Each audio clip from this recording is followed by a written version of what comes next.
So for those of you who know me in person, regardless of how well you actually know me, you undoubtedly know one thing about me. I am, without a doubt, a Kylo Ren stan. Oh my god, corny, lame. You don't even have to know me in person to know this. You can just scroll through my YouTube channel, watch a couple videos, and be like, oh yes, this woman is mentally ill. I don't know why my little heart latched so hard onto this sad little emo angsty boy, but it did. It really did. And I'm not even that big of a Star Wars fan either. It's just, for some reason, this one character literally has me in a chokehold. So when I had heard that there was a new published book based off of Kylo Ren and Rey Skywalker fanfiction, I knew I had to get my hands on that bad boy. And I did. This is it. I got it. And I read it. This is The Love Hypothesis by Ali Hazelwood. It follows PhD candidate / biologist Olive as she finds herself in a fake dating situation with none other than Adam, the young hotshot professor, and quote, well-known ass. The book essentially follows them through this fake dating situation, and I am usually not a contemporary romance reader. I'm usually like YA fantasy but literally look at the cover. Look at it. That's Ben Solo. That's Kylo Ren. So this video is essentially just my ramblings and thoughts and opinions over this book from the perspective of a Kylo Ren stan. You're welcome. To start off, you can definitely tell that this book used to be a fanfiction. Not to brag, but I am well seasoned in the world of fanfiction because I've been reading fanfiction since really before I should have, very prematurely. And has it affected me? Yes, it has. But fanfictions always feel like fanfiction. Always follow the same formulaic recipes and have these markers. So because it still kind of has that fanfiction feeling, the book feels very unrealistic, and your suspension of disbelief will have to be high for you to enjoy it. If you like realism and grounded novels and realistic characters, this book is not for you. So let's start off with the characters, because the characters really were hit or miss. And by that, I mean Hazelwood perfectly portrayed Ben Solo, but then screwed up on literally everybody else. Olive's two best friends are literally the worst characters I've seen written in a published novel in a long time. I didn't read the original fanfiction, but I am a Star Wars fan, so I know that these characters are based off of pre-existing characters that I am used to and accustomed to and feel like I kind of know. But I literally could not tell which of her two best friends was Rose and Finn. Or maybe Poe. Was it who?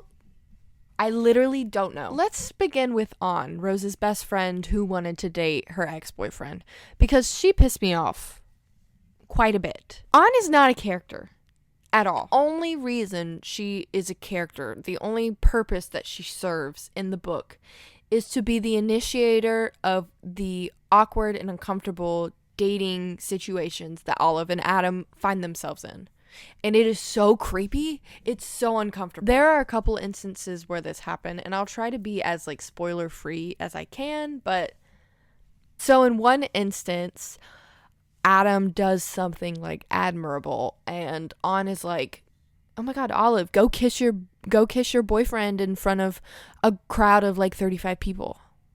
What? If my best friend turned to me and was like, go kiss your boyfriend, girl, no, ew. Why do you want to see me and my boyfriend kiss so bad? That's weird. And then there's a second time where she's obsessed with sunscreen or something, and she gives Olive too much sunscreen, and so she's like, oh, just go rub it on your boyfriend's shirtless back and chest in front of the entire biology department's picnic potluck.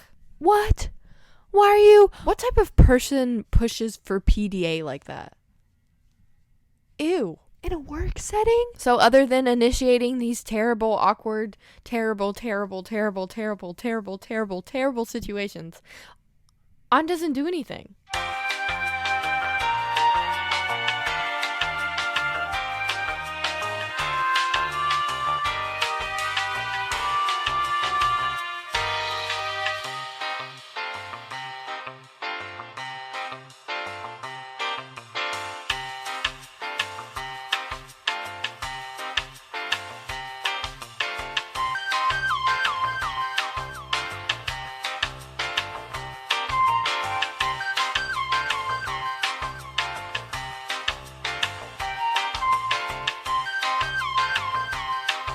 Okay, I got so excited I turned off my microphone for a second, so I apologize for that.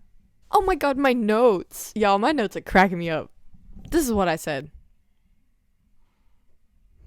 Anyway, now for Adam himself, I did have a little bit of issues with him. For starters, Hazelwood employed the tell, don't show. Hazelwood tells us how bad and how much of an asshole Adam is as a professor, but never really shows us. So it's hard for us as the audience to believe, that he is a terrible professor, he's so mean to everyone, blah, blah, blah, blah, blah, when we don't really get to see it in action. I wanted to see some sad, angry, emo boy temper tantrums, okay?